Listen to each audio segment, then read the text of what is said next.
నమస్కారం. మన రోజువారీ ఆఫీస్ పనుల్లో ఆర్టిఫిషియల్ ఇంటెలిజెన్స్ అంటే ఏఐని ఎంత ఈజీగా వాడుకోవచ్చో ఇప్పుడు చూద్దాం. నమ్మండి, ఇకపై ఏఐతో మాట్లాడటం అనేది చాలా చాలా సింపుల్. చూస్తే మన చుట్టూ ఉన్న టూల్స్ అంటే జీమెయిల్, డాక్స్ ఇలా అన్నింట్లోనూ ఇప్పుడు ఏఐ వచ్చేసింది. అంతా బానే ఉంది, కానీ అసలు దానితో సరిగ్గా ఎలా మాట్లాడాలి, అదెలా పనిచేస్తుంది? ఈ ప్రశ్నకు సమాధానమే మనమిప్పుడు తెలుసుకోబోతున్నాం. చాలామంది అనుకుంటారు ఏఐ వాడాలంటే పెద్ద పెద్ద టెక్నికల్ స్కిల్స్ ఉండాలి, కోడింగ్ రావాలి అని. కాని అసలు నిజమేంటంటే ఏఐని మాస్టర్ చేయడం అంటే దానితో క్లియర్గా మాట్లాడటం నేర్చుకోవడమే. అంతేగాని పెద్ద పెద్ద కోడింగ్ లాంగ్వేజెస్ అస్సలు అవసరం లేదు. సరే, ఏఐతో ఎఫెక్టివ్గా మాట్లాడటానికి ఒక సింపుల్ ఫార్ములా ఉంది. దానికి 4 భాగాలు ఉంటాయి. ప్రాంప్ట్ అంటే మనం ఏఐకి ఇచ్చే కమాండ్ అన్నమాట. ఈ ఫార్ములా ఏఐ ఫుల్ పొటెన్షియల్ని బయటకు తీసుకురావడానికి కీలాంటిది. ఈ ఫార్ములాలో మొదటిది పాత్ర లేదా పెర్సోనా. అంటే ఏఐని ఒక ప్రోగ్రామ్ మేనేజర్గానో లేదంటే ఒక పిఆర్ ఎక్స్పర్ట్గానో ఉండమని అడగటం. ఇలా చేయడం వల్ల ఏం జరుగుతుందంటే ఏఐ తన దగ్గర ఉన్న అపారమైన సమాచారం నుండి ఆ పాత్రకు అవసరమైన విషయాలను మాత్రమే ఫిల్టర్ చేసి మనకు సమాధానం ఇస్తుంది.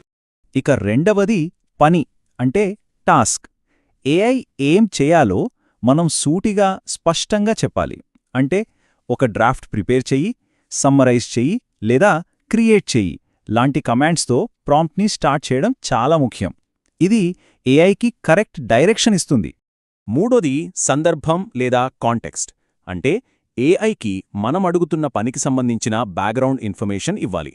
ప్రాజెక్ట్ వివరాలు కానివ్వండి, టార్గెట్ ఆడియన్స్ ఎవరో చెప్పడం కానివ్వండి, ఇలాంటివివ్వడం వల్ల అవుట్పుట్ మరింత పర్ఫెక్ట్గా మనకు కావాల్సినట్టుగా వస్తుంది.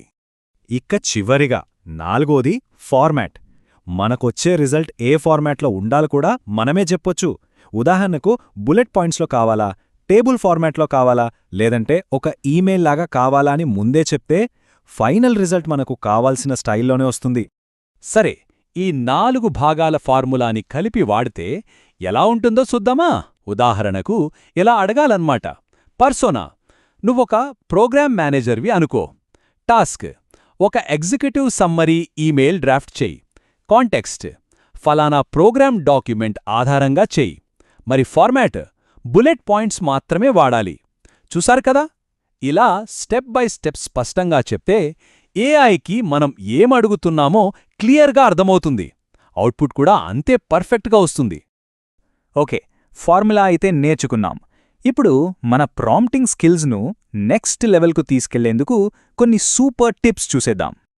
మొదటిది, ఏఐతో ఒక మనిషితో మాట్లాడినట్లే చాలా సహజంగా మాట్లాడండి. రెండోది, ఏం కావాలో స్పెసిఫిక్గా చెప్పండి. ఒకవేళ రిజల్ట్ నచ్చకపోతే మన రిక్వెస్ట్ని కొంచెం మార్చి మళ్ళీ అడగండి. మూడోది, అనవసరమైన టెక్నికల్ పదాలు వాడకుండా సింపుల్గా సూటిగా అడగండి. నాలుగోది, దీన్ని ఒక సంభాషణలా చూడండి. ఒక్కసారి అన్నీ అడగాల్సిన పని లేదు. ఐదోది, జెమినీ లాంటి టూల్స్కి మన సొంత ఫైల్స్ ఇస్తే మనకు తగ్గట్టు పర్సనలైజ్డ్ రిజల్ట్స్ వస్తాయి. ఇక ఆఖరిగా, కొన్నిసార్లు ఏం అడగాలో మనకే తెలియకపోవచ్చు. అప్పుడు జెమినీనే కొన్ని ప్రాంప్ట్ సజెస్ట్ చేయమని అడగవచ్చు. భలే ఉంది గదూ!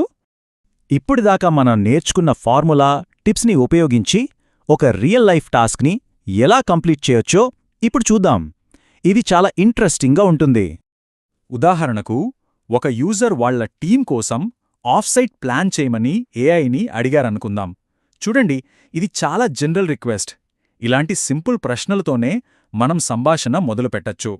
వెంటనే ఏఐ ఒక బేసిక్ ఎజెండా ఇచ్చింది. ఇదే మంచి స్టార్టింగ్ పాయింట్, కానీ దీన్ని ఇంకా చాలా మెరుగుపరచవచ్చు.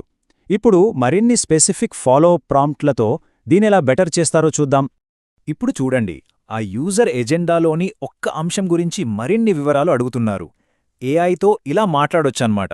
ఒకేసారి అంతా అడగకుండా ఇలా స్టెప్ బై స్టెప్గా వెళ్తే ఫలితాలు చాలా బాగొస్తాయి.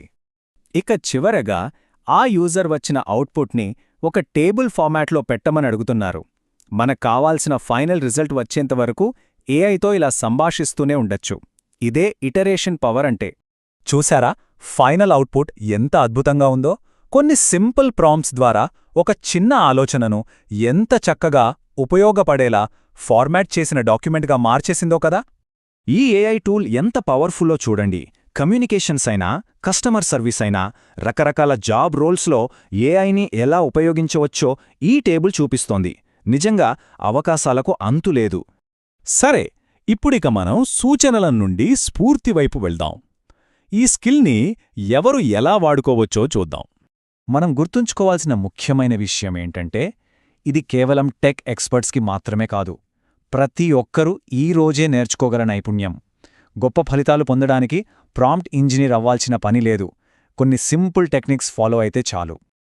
ఒక విషయం ఎప్పుడూ గుర్తుంచుకోవాలి.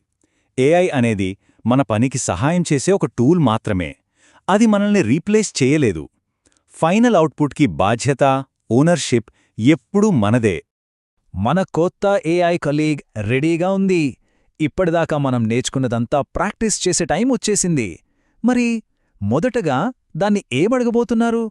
ఒక్కసారి ఆలోచించండి.